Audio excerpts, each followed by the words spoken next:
Sir friends, welcome to we are study. इस video series में हम सॉल्व कर रहे हैं एसएससी सीएचएसएल के 100 प्रीवियस ईयर के क्वेश्चंस। 30 क्वेश्चन सॉल्व हो चुके हैं, जिसमें से 31वां और 32वां इस वीडियो में हम सॉल्व करेंगे।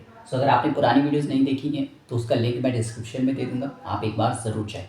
किशोर को कोई वस्तु 7160 में बेचने पर 20% की हानि हुई।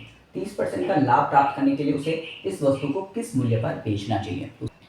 तो यहाँ पर दिया गया कि ये सेलिंग प्राइस है, यानी पर एसपी हो जाएगा, यानी कि सेलिंग प्राइस हो जाएगा, उसने बेचा 7160 रुपये में। और ये किसकी वैल्यू है, ये है 20% लॉस की वैल्यू। लॉस हुआ उससे 20%, यानी कि ये है 80% की वैल्यू, क्योंकि 20% तो उसे लॉस हो गया। तो ये 80% की वैल्यू है, यानी कि 1% की वैल्यू हो जाएगी 7160/80। ये 1% की वैल्यू हो जाएगी। जैसे ये हो जाएगी हमारे पास 1% की वैल्यू, यानी कि 1% सेलिंग प्राइस की वैल्यू। लेकिन हमें चाहिए 100, लेकिन यहाँ पर कहा गया है कि उसे 30% लाभ प्राप्त करना है, यानी कि उसे कितने में बेचना है, इसे 130% रुपीज़ में बेचना है। ठीक है, 130% में बेचना है। तो जब तुम इस तरीके से लिख लोगे, इसके बाद सिंपल सी कैलकुलेशन है और फिर ईजिली हो जाएगा। तो सबसे इंपॉर्टेंट यही है, पहले तुम्हें इस तरीके से बनाना आना चाहिए। यहाँ पर अगर नंबर चेंज भी किए हूँ, लेकिन करने का मेथड यही होने वाला है। 160 उसका सेलिंग प्राइस है, और कितनी हानि उसे 20% की हानि हुई, यानी कि 80% का प्राइस है। ठीक है, अगर यहाँ पर 30% की हानि होगी तो यहाँ पर 70% का है। फिर पूछा गया उसको 30% का लाभ होता है, तो यहाँ पर 130 लिख दिया। अगर उसे 15% का लाभ होगा तो हम 115 लिखेंगे। इस तरीके से लिखना आना चाहिए। फिर यहाँ पर सिंपल सा डिवाइड मल्टीप्लाई है, जैसे तुम इसे 10 0 से 0 कट गया। अब यहाँ पर ये हो जाएगा 8.95 इतना हो जाएगा, ये मल्टीप्लाई 130, तो जो भी आएगा वो आंसर होगा, यानी कि ये हो जाएगा हमारे पास 11,635। इन दोनों को मल्टीप्लाई करने पर ये तुम्हारे पास आएगा, यानी कि ऑप्शन ए इसका राइट ऑप्शन हो जाएगा।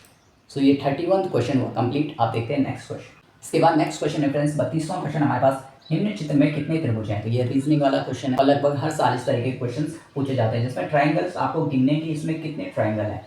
तो अगर आप इसको काउंट करेंगे तो आप इसमें कंफ्यूज हो जाएंगे, और काउंट करके इसको गिनना थोड़ा मुश्किल हो जाएगा। तो इसके लिए आपको कैसे करना है, आपको देखना है ये जो ट्राइंगल दिया है, इसमें इस तरीके से 1 2 3 लाइन अंदर है। ठीक है, और 4 5 टोटल मिला के 5 लाइन्स है। और यहाँ पर भी जो 1 2 3 4 ऐसे में देखेंगे तो 4 लाइन्स है। ये हाँ, अपने यहाँ पर से देखो, यहाँ से यहाँ तक जा रहा है, यहाँ से यहाँ तक, कहीं पर भी ये आधा टूट नहीं रहा है। तो पूरी लाइन्स एक पॉइंट से दूसरे पॉइंट तक जा रही है, बीच में टूट नहीं रही।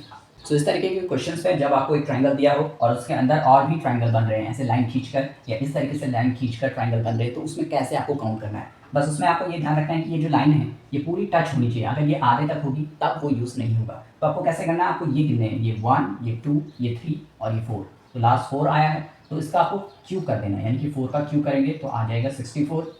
तो 64 ट्रायंगल होंगे इसमें, यानी कि डी राइट ऑप्शन हो जाएगा। लेकिन कब, जब ये पूरे टच हो रहे हो। अगर ये टच नहीं हो रहा हो तब इसमें 64 नहीं हो रही हूँ। अगर यहाँ पर एक आधा हो जाता है तो फिर त्रिभुजों की संख्या घट जाएगी।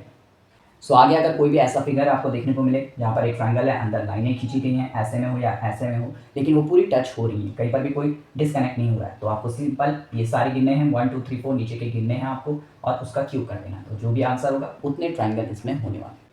सो इस तरीके से 32 क्वेश्चंस हमारे कंप्लीट हो चुके हैं। अगर आपने प्रीवियस वीडियोस नहीं देखी हैं तो उसका लिंक मैं डिस्क्रिप्शन में दे दूंगा, वहाँ पर आप चेक कर सकते हैं। और आगे आने वाली वीडियोस में हम और क्वेश्चन सॉल्व करेंगे, उसके लिए चैनल को सब्सक्राइब जरूर कर देना। सी यू नेक्स्ट वीडियो।